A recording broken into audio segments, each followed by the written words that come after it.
Today I'm going to blow your mind with a story about a corporate rivalry that goes back decades, that's so poisonous it split a town down the middle, that's so crazy that people will look down at each other's feet to decide if they're enemies or friends. And which two brothers started these two companies? Stay with us.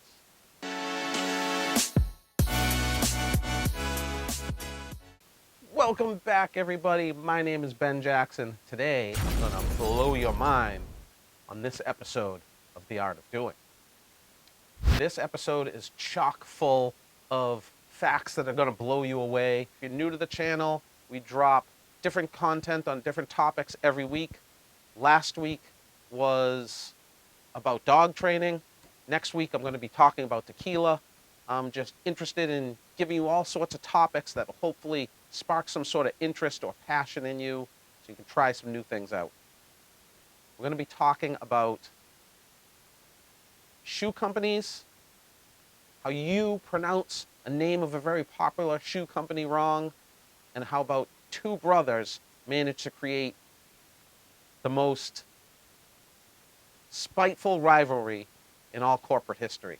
This is going to be very similar to my You Might Be Shocked video series, and I'll leave a link up above and down below for that playlist. It's a nice short playlist that starts off with how you might be shocked what the real flavor of root beer is. But today we're not talking about root beer, we're talking about shoe companies, specifically sneaker companies. This story starts out in 1898 with Rudolf Rudy Dassler and his younger brother, who was born 2 years later, Adolf, not that Adolf, Adi Dassler. And they were born in Germany, as you can imagine, with names like that. And in 1919, they started a shoe company called the Gebruder Dassler Schuhfabrik. I'm probably butchering that because I don't know any German, but Geda for short. And they were actually a very successful shoe company, so successful, in fact, that Jesse Owens won gold medals in the '36 Olympics in front of Hitler wearing these shoes. Well, these brothers worked for 3 decades at this company, growing it to fairly good success after World War II, until a family feud broke out. I've heard reports that it was their wives not getting along, or Rudolph getting drafted into World War II for Germany, but the outcome was that in 1948, the shoe company split. Adolf went one way, Rudolph went the other way, and they started 2 different competing shoe companies.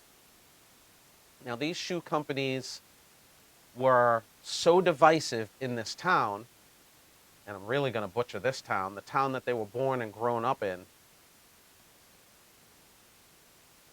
I might have to Google how to pronounce this. Herzogenaurach. Herzogenaurach. I don't know, it's German. It's a difficult to pronounce town. It's so divided, this town, that Adolf set up his factory on one side of the river that split the town, and Rudolph set up on the other side of the river, and the town was completely split. Half of the town worked at Adidas, half of the town worked at Puma. It was so bad that people in the town, and from what I understand to this day, when they walk by you, they'll look down at your shoes and see what type of shoes you're wearing and find out which side of this rivalry you're on. So much that the town came to be known as the people with the bent necks, because they're bent down looking at your shoes all the time.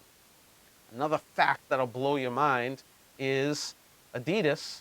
In America, we call it Adidas, but in Germany, it's Adidas for Adi, Adolf, Dassler, Adi, Das. I've been pronouncing it wrong this whole time. This rivalry continued up until their deaths. Rudolph in 1974 and Adi in '78. They were buried at opposite sides of the town to really continue this rivalry.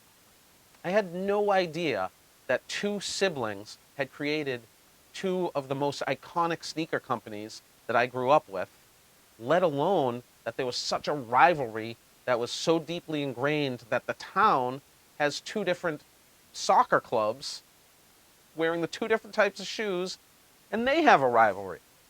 This is one of the most heated rivalries in sports, brotherhood, and of course, corporate intrigue.